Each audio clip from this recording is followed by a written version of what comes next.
Have you ever heard a story about someone overcoming the struggle of sickle cell anemia with the help of nature? Imagine a young woman named Sarah, whose life was filled with pain crises and hospital visits. But then she discovered four powerful herbs that changed everything. Today, we're going to explore those herbs together, and maybe they can help transform your journey, just like they did for Sarah.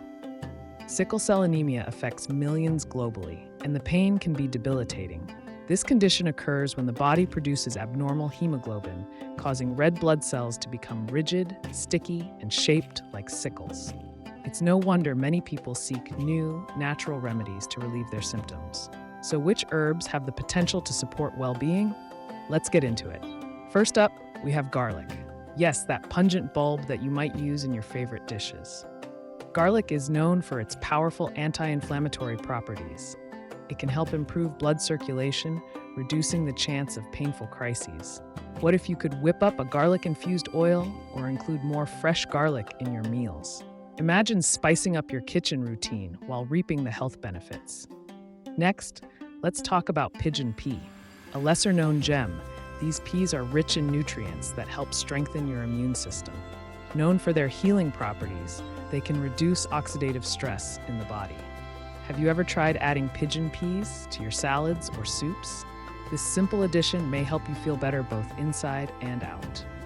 Now, let's shift gears and look at aloe vera. Often touted for its soothing gel, did you know aloe vera has been praised for its ability to support healthy blood flow? It could potentially assist individuals with sickle cell anemia in managing their symptoms. Picture this, sipping on a refreshing aloe vera smoothie while feeding your body something nutritious. Sounds good, right? Finally, we can't forget about lemongrass. This aromatic herb is not just a fragrant addition to your dishes, it helps in reducing inflammation and pain. Just think of how good a warm lemongrass tea could feel on those challenging days. It's a delightful way to nourish your body and find relief. As we wrap up, it's crucial to remember that each person's journey with sickle cell anemia is unique. While these herbs can offer support, it's essential to consult with a healthcare professional regarding any new treatment. If you found this information helpful and are excited about incorporating these herbs into your routine, please hit that like button. We'd love to hear your thoughts. Share your experiences or any remedies you've tried in the comments below. Thank you for joining us today. If you want to stay updated with more tips and natural remedies, subscribe to our channel, Health Alert Remedies. Your journey to wellness is important to us, and we can't wait to explore more with you.